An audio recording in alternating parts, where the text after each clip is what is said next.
What's up, everybody? You know who I am. I'm Jack Slater, aka the Comic Outlaw. Yeah. Check us out on YouTube, man. Drop us a like. And right now, we're doing the classic Fantastic Four, number 65. Yes, the deadly Roman the Accuser is here. Yes, the Kree Empire is here. And this is the first appearance of Ronan the Accuser. Yes. And from beyond Earth, something reaches out to the Fantastic Four as they all dream. A being of supreme intelligence. This being sends a message to Reed and the first family of Marvel, saying the Creed is coming, they will be judged. And though there are many galaxies between them, the supreme intelligence is able to reach out to all of their minds. And then sends them away, telling them Ronan is coming. And they all wake up and they're kind of reeling from this bad dream, each one sort of realizing that they all had the same dream, which is kind of weird. And they're all coming to grips with that it wasn't a dream, that it was actually a warning. But anyways, Sue is kind of tired of being a Fantastic Four member. She wants to be a girl. She wants to go out. She wants to wear dresses. She doesn't want to be in a uniform.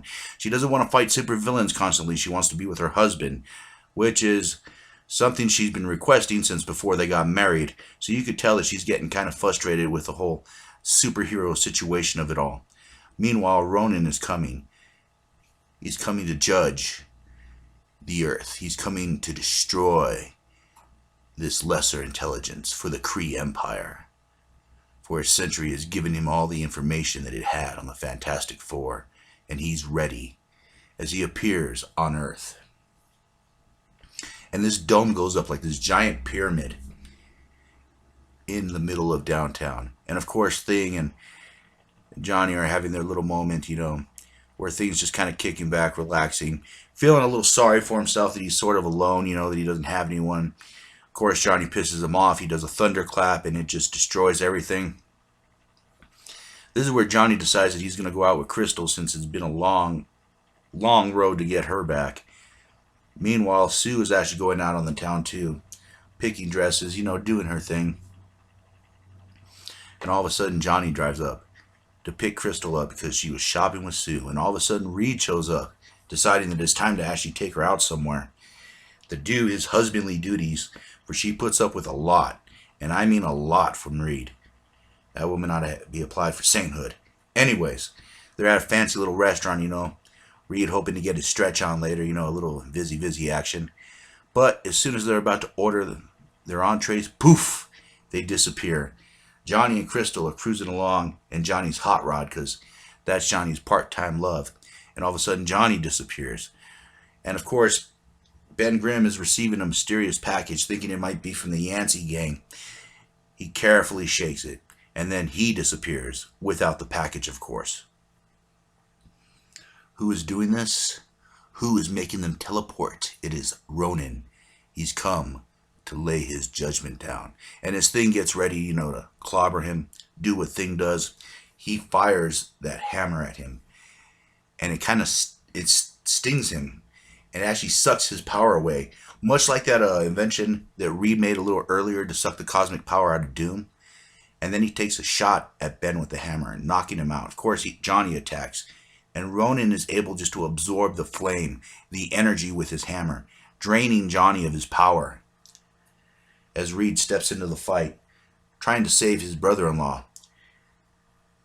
This is where you find out how strong Ronan is, because we've seen Reed wrap up some pretty powerful people, and Ronan is just stretching him out, having his way with the Fantastic Four. This is how strong Ronan the Accuser actually is. And Ben is trying to get up, weakened from the hit and the blast, trying to get to his feet, knowing his teammates are in danger. Ronan fires out a beam, and just to show off, he puts them in their current uniforms so they can be judged accordingly. And his judgment is law, according to the Kree Empire. Of course, Ben tries to get up. He struggles to. Just a few more inches and he could twist his ankle or try to break his neck. But he can't reach. Meanwhile, Allison, the love interest of Ben Grimm, is called upon by a mysterious voice. A man who entered her apartment without opening the lock or the deadbolt. He pulls her away as they fade into the wall, vanishing.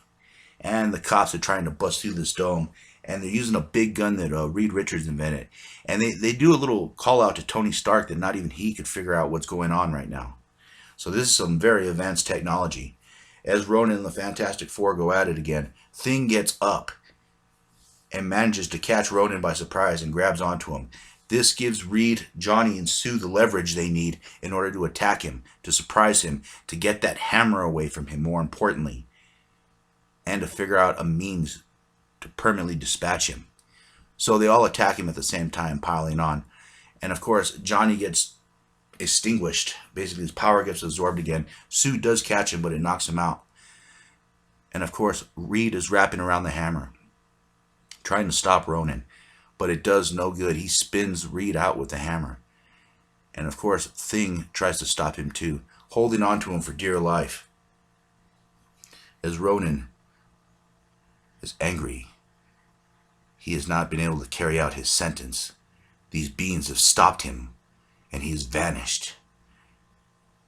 And since he's failed to carry out his sentence, that means Earth has caught the attention of the Kree, and Ronan may or may not come back. Or it may not be Ronan. It may be the whole Kree Empire. Will that happen? We'll find out the next time, won't we? And I'll catch you on the flip side. Yeah.